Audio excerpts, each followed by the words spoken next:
गणेश चतुर्थी और महाभारत, आखिर क्या संबंध है गणेश जी का महाभारत से और महाभारत का क्या संबंध है गणेश चतुर्थी से। दोस्तों, यह है आपका अपना YouTube चैनल TNP एक्सप्लोर। अगर आपने हमारा चैनल लाइक और सब्सक्राइब नहीं किया है तो आप हमारे चैनल को लाइक और सब्सक्राइब अवश्य कर लें। तो बने रहिएगा वीडियो के अंत तक। तो आइए शुरू करते हैं। गणेश भगवान का महाभारत से क्या संबंध है और गणेश चतुर्थी का महाभारत से क्या संबंध है। सनातन यानी हिंदू धर्म में भगवान श्री गणेश को विघ्नहर्ता और प्रथम पूज्य देव के रूप में माना जाता है। भगवान श्री गणेश को लेकर कई पौराणिक कथाएं मिलती हैं। भगवान श्री गणेश ने कई महाकाव्य लिखे हैं। पौराणिक मान्यताओं के अनुसार उन्हीं में से एक कथा यह भी है। ऋषि वेद व्यास जी भगवान श्री गणेश के पास गए और उन्होंने महाभारत महाकाव्य लिखने के लिए भगवान श्री गणेश से आग्रह किया। तो भगवान श्री गणेश ने एक शर्त रख दी कि जब व्यास जी मुझे बिना रुके पूरी कहानी सुनाएंगे तो ही मैं ये महाकाव्य लिखूंगा। व्यास जी भगवान श्री गणेश की शर्त पर सहमत हो गए, लेकिन उनकी एक शर्त भी थी।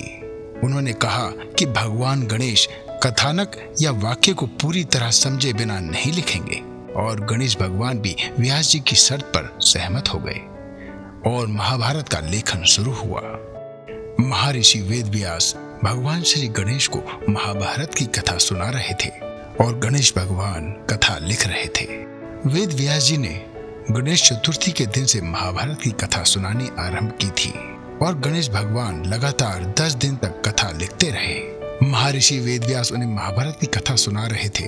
अचानक लिखते लिखते गणेश जी की कलम टूट गई। उन्हें लगा कि नई कलम ढूंढने में समय लगेगा और कथा लिखने का क्रम टूट जाएगा। इसलिए भगवान श्री गणेश ने अपना एक दांत तोड़ा और उसे कलम के रूप में इस्तेमाल किया। महर्षि वेद व्यास महाभारत की कथा सुनाते रहे और गणेश जी लिखते रहे। कथा पूरी होने पर महर्षि वेद व्यास ने आंखें खोली। उन्होंने देखा अत्यधिक मेहनत के कारण भगवान श्री गणेश का शरीर का तापमान बढ़ा हुआ है। तापमान कम करने के लिए कई जतन किए गए, लेकिन कोई फायदा नहीं हुआ। गणेश जी के शरीर का तापमान कम करने के लिए महर्षि वेद व्यास ने उन्हें एक सरोवर में स्नान कराया और यह दिन अनंत चतुर्दशी का दिन था। इस दिन गणेश जी के ताप को शांत करने के लिए उन्हें सरोवर में स्नान कराया गया। लोक मान्यता है कि गणेश प्रतिमा का विसर्जन इसी कारण शुरू हुआ। वैसे तो भारत में ये परंपरा भगवान श्री गणेश की स्थापना का पर्व लोकमान्य तिलक जी ने 126 साल पहले शुरू किया और 126 साल पहले शुरू की गई यह परंपरा आज भी चलती चली आ रही है। वैसे तो ब्रिटिश काल में सांस्कृतिक या धार्मिक उत्सव सामूहिक रूप से मनाने पर रोक थी। ऐसे में लोकमान्य बाल गंगाधर तिलक ने 1893 में सार्वजनिक तौर पर गणेश उत्सव मनाने की शुरुआत की थी। लोकमान्य ने पुणे में पहली बार सार्वजनिक रूप से गणेश उत्सव मनाया। आगे चलकर उनके इस प्रयास ने स्वतंत्रता आंदोलन में लोगों को एकजुट करने में अहम भूमिका निभाई। लोकमान्य तिलक जी ने गणेश उत्सव को जो स्वरूप दिया, उससे गजानन राष्ट्रीय एकता के प्रतीक बन गए।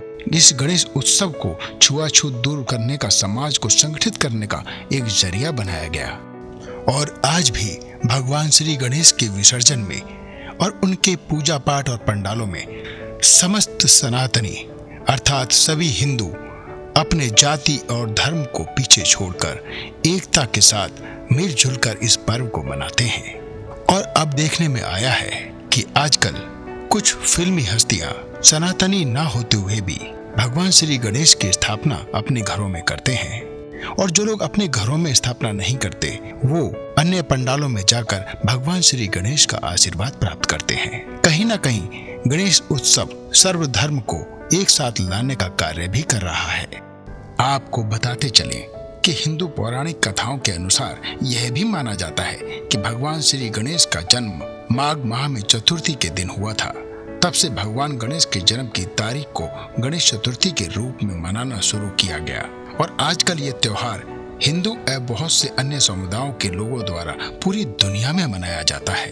वैसे तो अनेकों कहानियां हैं गणेश चतुर्थी के पीछे, परंतु प्रमुख कहानियां जो हमने आपको बताई, आपको हमारी ये जानकारी कैसी लगी हमें अवश्य बताइएगा। तो देखते रहिए TNP एक्सप्लोर।